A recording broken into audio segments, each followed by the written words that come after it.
Celebramos la solemnidad de todos los santos. Al respecto, conviene traer a colación una frase del escritor francés Léon Blois, quien decía: en la vida no hay más que una sola tristeza, la de no ser santos. Pues bien, el discipulado cristiano despierta dentro de uno un gran anhelo de santidad. Esta es, como vamos a ver hoy, nuestra vocación. Pues sí, la Iglesia celebra en este día la santidad que la habita, que ha atravesado la historia, que ha dejado huella en discípulos coherentes, en testigos creíbles de la fe, en hermanos y hermanas que se han dejado permear, moldear por Jesucristo. Y comenzamos este hermoso día con la mirada puesta en el cielo, porque, porque esta es una fiesta de adoración y de alabanza a la santidad de Dios. Como leemos en el Salmo 96, entre sus versículos 6 y 9, adoren al Señor en la majestad y hermosura de su santidad. Y esta santidad nosotros la recibimos como regalo y como tarea, como don y como compromiso. Nosotros, si queremos, si lo queremos, podremos participar de esta santidad, recibirla, experimentarla y compartirla. Para ayudarnos en esto, las tres lecturas de esta solemnidad ponen a nuestra consideración tres aspectos de la santidad a los que vale la pena prestar atención. Las tres lecturas podríamos sintetizarlas en tres imágenes gráficas. La primera es la de una inmensa circulación entre el cielo y la tierra, comunión de los santos. Es una imagen espacial. La segunda imagen que vamos a ver en la segunda lectura de la primera carta de Juan es la de un arco que dispara la flecha lejos y que comienza aquí en semilla, pero luego se vuelve gigante, inmensa, en la santidad que nos espera al final de nuestra vida cuando veamos a Dios tal cual es, cara a cara. Y la tercera imagen es la de una escultura, la de una obra maestra. El santo es una obra maestra del reino de Dios. Y lo vemos en el Evangelio de las Bienaventuranzas, en Mateo 5, 1 al 12. Ahí vemos esculpidos los rasgos del discípulo del Señor, que vive en santidad, o sea, que refleja en su vida las características de Jesucristo. Vamos punto por punto. Primero vamos a la primera lectura del libro del Apocalipsis en el capítulo 7, versículos 2 al 14. La podemos denominar la fiesta de los vencedores. El vidente Juan nos sitúa como en medio de un coro, una gran fiesta donde se canta y se danza. En la parte central de su visión, Juan declara lo que ve. Se abre el cielo ante sus ojos. Y dice él, en los versículos 9 al 10, vi una multitud inmensa que nadie podía contar, de todas las naciones, tribus, pueblos y lenguas, de pie, ante el trono y ante el Cordero, vestidos con túnicas blancas y con palmas en las manos, que gritaban con fuerte voz: la salvación viene de nuestro Dios, que se sienta sobre el trono y del Cordero. Es increíble lo que ocurre.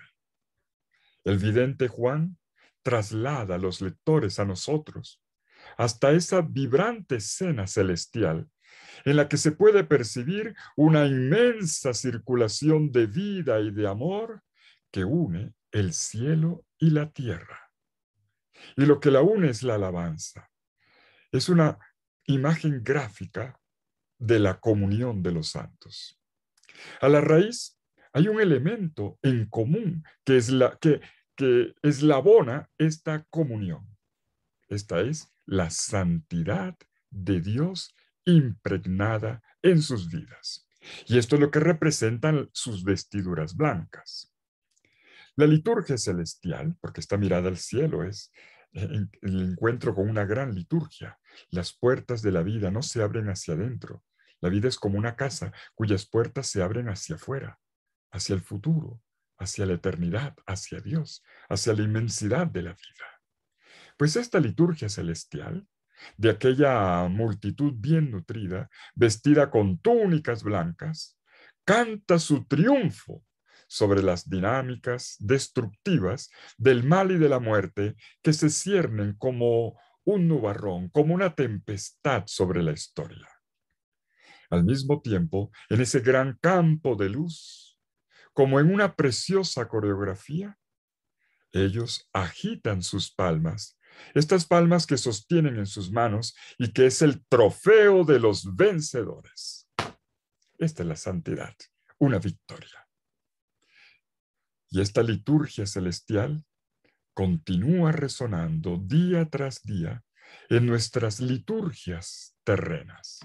Cada vez que celebramos la Eucaristía, por ejemplo, para celebrar juntos en un único canto el cielo y la tierra al Dios vivo y verdadero que nos hace santos. No lo olvidemos. La liturgia de la Iglesia ha sido, es y siempre será un eco de la liturgia del cielo. Pero sigamos mirando el texto.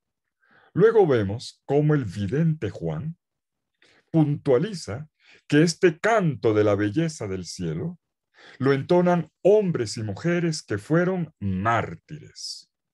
¿De dónde vienen? Provienen de la gran tribulación, dice Juan.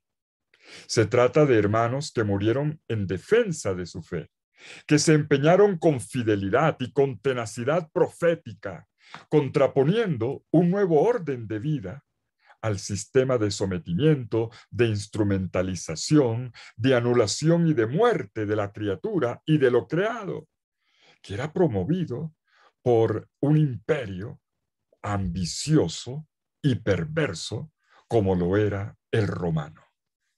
Y aquí está el detalle principal. Estos vencedores llegaron a ser lo que fueron porque supieron sentirse impotentes e incapaces de hacerse santos por sí mismos. La primera victoria fue la de Dios en sus propias vidas. Nadie es santo si Dios no lo santifica. Por eso, ellos proclaman ahora a todo pulmón y en esta preciosa coreografía, vestidos de blanco y con las palmas, los trofeos en las manos. La bendición y la sabiduría y la acción de gracias y el honor y el poder y la fuerza pertenecen a nuestro Dios por los siglos de los siglos.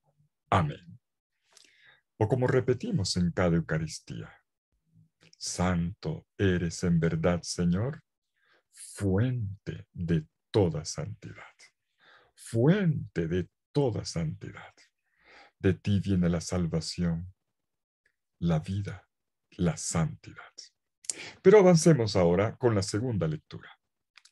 La primera carta de Juan, en el capítulo 3, versículos 1 al 4, nos va a decir una segunda convicción.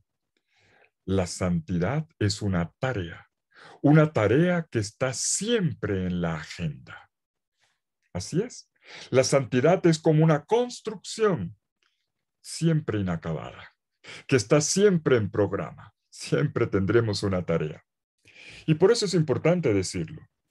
Estas personas no eran mojigatas, ni tampoco seres excéntricos. Eran gente normal, normalita, como tú y yo. Gente que se distinguió porque se volvieron, digámoslo así, antisistema. ¿Suena bien? Antisistema.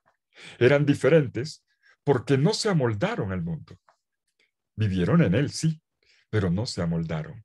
Ellos descubrieron un horizonte de vida mayor y un horizonte de vida que provenía de un hecho concreto que les cambió la vida, que los deslumbró, como anota Juan en el capítulo 3, versículo 1 de su primera carta. Era un amor primero que provenía de Dios. Se sintieron profundamente amados. Y por eso grita Juan, miren, miren qué amor tan grande nos ha tenido el Padre. Mírenlo. Y ellos ahora entienden por qué el mundo los mira con desdén, con desprecio. Lo dice enseguida, el mundo no nos conoce porque no le conoció a él. Lo que les lleva entonces a marcar la diferencia es un secreto escondido, que es como una semilla que alberga dentro de sí un futuro de gestación. Y por eso podemos pensar la santidad como esta flecha disparada por un arco, que comienza aquí, pero hay una fuerza que la propulsa, que la impulsa hacia el futuro. Santidad es futuro de la vida y plenitud de la vida, y que parte de un impulso inicial, que parte de esta imagen, como les dije ahora, como una semillita, que ahora pues una semilla contiene dentro de sí un árbol, pero tú no lo ves. Es pequeña, a veces insignificante, incluso frágil, pero una vez que ha germinado, que ha abierto, ha dado flores y frutos, ¡wow! Todo se despliega. ¿Cuánto había allí? Y esto es lo que Juan nos dice en el versículo 2. Sabemos que aún no se ha manifestado lo que seremos. ¡Wow!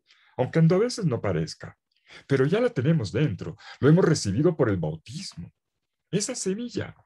Pero sabemos que aún no se ha manifestado lo que seremos. Y cuando esto ocurra, porque ocurrirá, seremos semejantes a Él, porque lo veremos tal cual es. La fluctuación de esta nueva dinámica de vida, jalonada por esta esperanza, por esta tensión de futura, podemos describirla con imágenes. Podemos decir, la santidad es como un edificio construido, hecho de abajo hacia arriba. Como explica bien San Agustín, si piensas construir el edificio alto de la santidad, prepara primero el fundamento de la humildad. La santidad es fruto de una conversión, de un cambio de mentalidad. Como bien decía el cardenal Carlo María Martini, los santos son personas felices porque han obrado la conversión del tener al ser, del ser al dar. La santidad es reflejar esa nueva vida que se alberga dentro de cada uno de nosotros, que es la vida de Dios. Dice al respecto Jean Guiton, los santos son como el espectro de colores, ese haz de luz, con relación a la fuente blanca de luz que la atraviesa y que la despliega como en un arco iris. Y cada uno de nosotros va a iluminar de forma diferente. Podemos decir más, la santidad es dejarse abrazar por Dios en las encrucijadas de la historia, para construir por medio de cada paso cotidiano itinerarios creativos que reflejen ese amor. Pues sí, una radiante fuerza se despliega en quien se deja levantar por este amor vivificante. Santos, gracias al Padre, cuyo amor originante nos ha hecho hijos suyos. Lo acaba de decir Juan en esta carta. Qué amor tan grande. Nos ha elegido, nos ha llamado para ser hijos suyos. Santos, porque en el bautismo fuimos sumergidos y configurados en la santidad de Cristo Jesús. Santos, cuando nos dejamos conducir gracias a la docilidad querida y cultivada por su Espíritu, que es santo. Y este Dios, que es 3 veces santo, santo, santo, santo, nos congrega en una iglesia santa. La santidad es la plenitud de vida que está inmersa aquí y ahora. Es un aire benéfico que respiramos. Con Santa Teresita del Niño Jesús, podríamos decir que la santidad consiste en hacer extraordinariamente bien las cosas ordinarias. Y demos ahora el tercer y último paso. La santidad está en los rasgos de esta identidad cristiana escrita en nuestra vida, que esculpe nuestra vida como una obra maestra, como una obra de arte, y que no es más que tener el mismo rostro de Jesucristo. Es como un nuevo carnet de identidad que nos da el Evangelio escrito en nuestro cuerpo, esculpido en nuestro cuerpo. Entre lo que ya somos y lo que seremos, como nos acaba de decir la primera carta de Juan, se sitúa una tarea cotidiana, la tarea de la formación de Jesús en nosotros. Se llama, y vamos a decirlo con un término técnico, se trata de una cristificación. La santidad es la impregnación en cada uno de nosotros de la misma vida del Dios del reino que se ha dado a conocer en Cristo Jesús y que ha quedado reflejada en cada página del Evangelio. Santo, por lo tanto, es quien lleva el Evangelio escrito en su propia biografía, en su propio cuerpo y en el arco de toda su vida, de punta a punta. Porque, como bien decía el gran San Francisco de Sales, entre el Evangelio y la vida de santidad, tenemos la misma relación que se da entre la música escrita en una partitura y la música interpretada, la música cantada. El Papa Benedicto XVI, nuestro Papa emérito, nos enseñó en su carta sobre la palabra de Dios, muy bella, se la sigo recomendando, se llama Verbum Domini, exhortación apostólica Verbum Domini. En el número 48 nos dice que la interpretación de la Sagrada Escritura quedaría incompleta si no se estuviera también a la escucha de aquellos que han vivido realmente esta palabra de Dios, es decir, los santos. ¿Y esto por qué? Porque la interpretación más profunda de la Escritura, nos dice Benedicto XVI, proviene precisamente de los que se han dejado plasmar. Plasmar por la palabra de Dios a través de la escucha, de la lectura y de la meditación asidua de la palabra de Dios. Y el Papa Francisco también nos ha dado una hermosa lección al respecto. El Papa Francisco, en su encíclica Gaudete et Exsultate, en el número 7, nos habla de los santos de la puerta de al lado. Bonita expresión, ¿verdad? Los santos de la puerta del lado. Esto es, aquellos que luchan con constancia por seguir adelante cada día y que muchas veces están escondidos, discretamente viven en medio de nosotros. Por eso la santidad es como una manera de andar en casa y en el vecindario. Y el Papa Francisco, para que entendamos bien esto, nos propone que hagamos la lección divina del texto de las bienaventuranzas. Nos propone un capítulo entero en su encíclica, el capítulo 3. Y este es precisamente el Evangelio de hoy. Las bienaventuranzas. Mateo capítulo 5, versículos 1 al 12. Si la santidad es esculpir en nosotros la imagen de Jesucristo, viviendo cada página del Evangelio, podemos decir con certeza, las bienaventuranzas son la síntesis del Evangelio, porque ellas nos describen progresivamente el rostro de un discípulo de Jesús. Y si le ponemos cuidado, notaremos que se trata del mismo rostro de Jesucristo. Ahora sí, este es como el carnet de identidad, imagen que he utilizado hoy, es como el carnet de identidad de un discípulo suyo. Y veamos rápidamente los rasgos de esta síntesis. Bienaventurados los pobres en espíritu, porque de ellos es el reino de los cielos.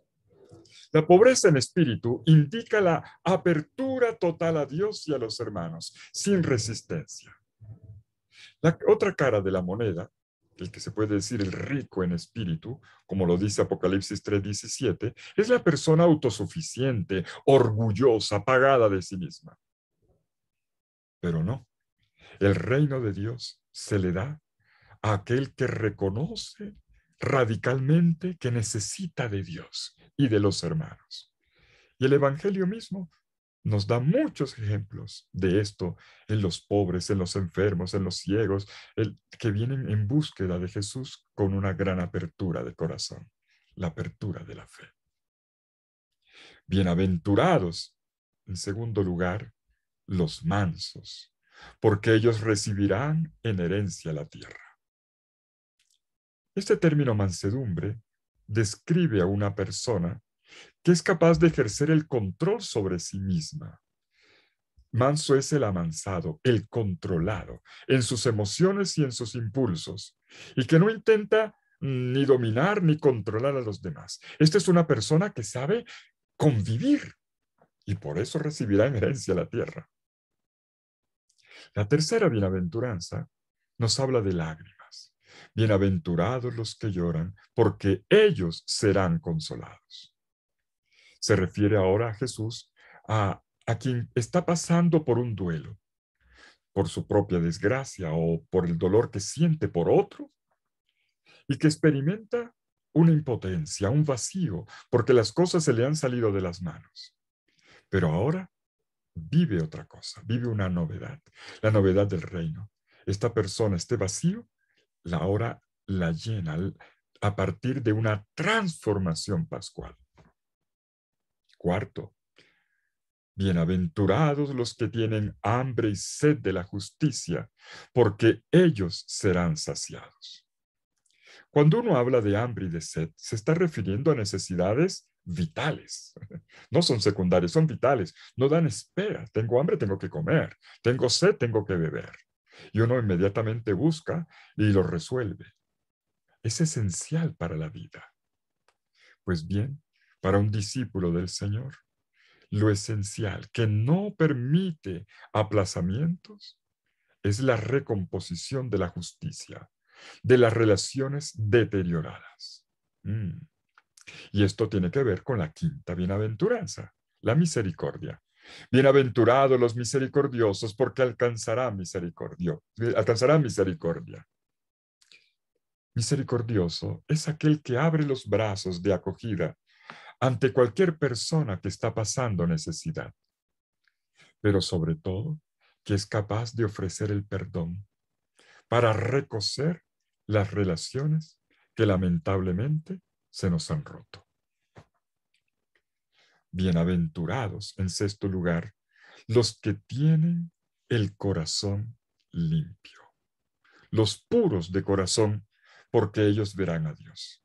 Aquí la limpieza, la pureza de corazón, no es una especie de inocencia que pareciera congénita en algunas personas.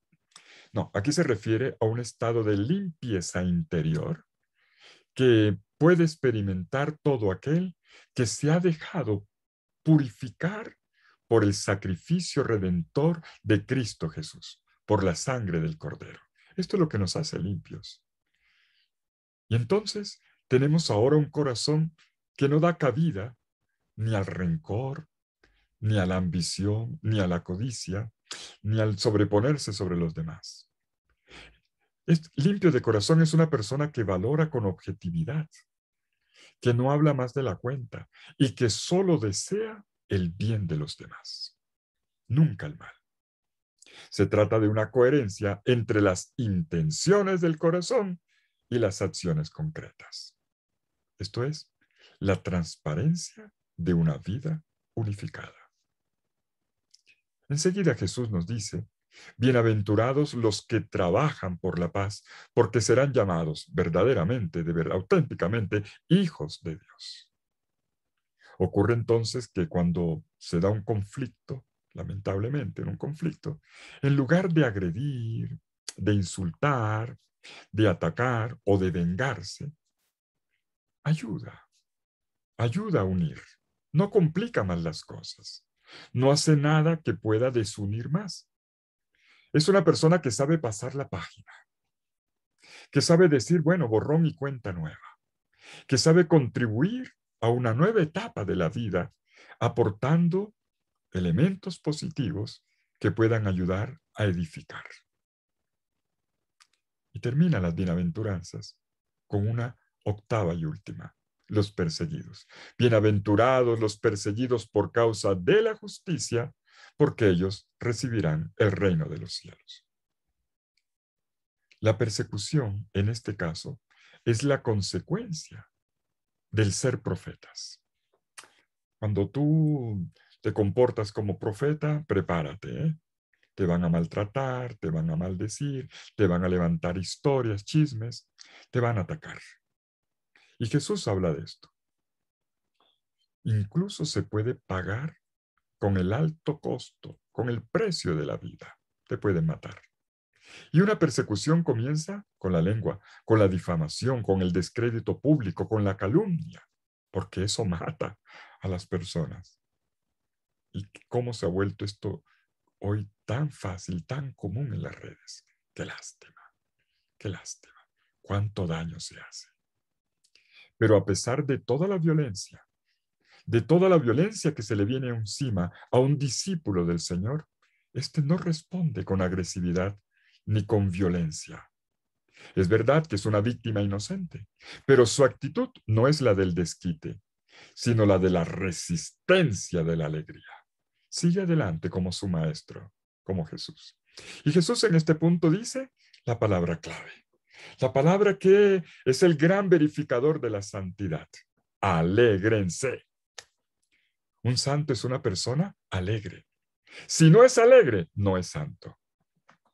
Y alégrense.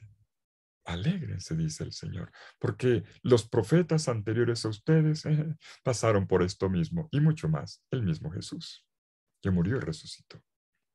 No hay mayor alegría para un discípulo del Señor que el saber que se parece a su Maestro Jesús en todo, incluso en el compartir su mismo destino de persecución y de muerte. Pues bien, mis queridos hermanos, estas 8 bienaventuranzas que nos muestran los rasgos en nuestro propio cuerpo, en nuestra propia vida, del Jesús impregnado en nosotros mismos. Es importante recordar que esto se logra no porque yo sea pobre, porque yo ore, porque sea manso, como se dice en la primera parte de cada bienaventuranza, sino porque es una obra de Dios. Por eso cuando leamos las bienaventuranzas, partamos siempre del final de cada línea, del porqué. El sujeto de ese porqué es siempre el Padre Dios. El Padre Dios que obra en nosotros por medio de Jesucristo. Porque de ellos es el reino de los cielos, porque ellos poseerán la tierra, porque ellos serán consolados, porque ellos serán saciados, porque ellos serán llamados hijos de Dios, porque ellos verán a Dios. Ese porque lo da Dios. El Dios que nos da el reino, la consolación, la misericordia, la visión de Él mismo y que nos llama a sus hijos. Con razón, el texto del Apocalipsis que hemos leído en la primera lectura lo ha dicho claramente. En Apocalipsis 7:10, la salvación es de nuestro Dios, no es nuestra, es de nuestro Dios, proviene de Él, el que está sentado en el trono y el Cordero, que es Jesucristo muerto y resucitado. Para un seguidor de Jesús, Dios es la causa más profunda de su alegría. En otras palabras, se es feliz porque Dios está obrando en uno, gracias a la buena nueva proclamada y realizada por Jesús. Y esto vale para todos los seres humanos y en toda circunstancia por la que nosotros pasemos. Y pues sí, ese alégrense es la marca final, el sello de la santidad. Un santo lleva siempre dentro de sí el gozo de su Señor, el gozo de Dios. Por eso hemos leído las bienaventuranzas. Dichosos, dichosos, dichosos, dichosos. Pues sí, el origen, la causa, la fuerza y hasta el color de nuestra santidad es la santidad misma de Dios. Incluso, aun cuando no pronunciemos explícitamente su nombre. Poder vivir a cabalidad esta santidad, que es don de Dios y tarea nuestra, Es lo que hoy con confianza y humildad le pedimos al Señor poder experimentar. Y lo hacemos estimulados por todos los santos que nos han tomado la delantera. Pero también nos estimulan tantos santos que no están en la lista, que no están en el elenco oficial de la iglesia, pero que sabemos que lo son. Incluso santos vivientes hoy que conviven con nosotros, los santos de la puerta del lado, y que a veces no reconocemos. Hay tantos santos que están en el calendario, ¿verdad? Pero también muchos otros que no figuran en la lista oficial, pero que Dios siempre reconoce. Él los conoce y reconoce. Nosotros con frecuencia ni nos damos cuenta, no los reconocemos, pero podríamos abrir más los ojos para apreciarlo y para dejarnos estimular por ellos. Por eso, en esta hermosa solemnidad, que vivimos con inmensa alegría por nuestra llamada a participar en la santidad de Dios, permítame concluir haciendo mía la oración de este sacerdote italiano, ya muerto, pero fue un gran teólogo, poeta, escritor, biblista, de todo un poco, el padre David Turoldo. Le pido que me regale sus palabras. Él decía así: mira, Señor, mira, Señor, la fe de todos los justos de la tierra, a los justos de cualquier religión y fe, a los justos sin nombre, silenciosos y humildes, hombres y mujeres, de los que nadie se da cuenta, ni siquiera que existen, y sin embargo sus nombres están escritos en tu libro. Amén.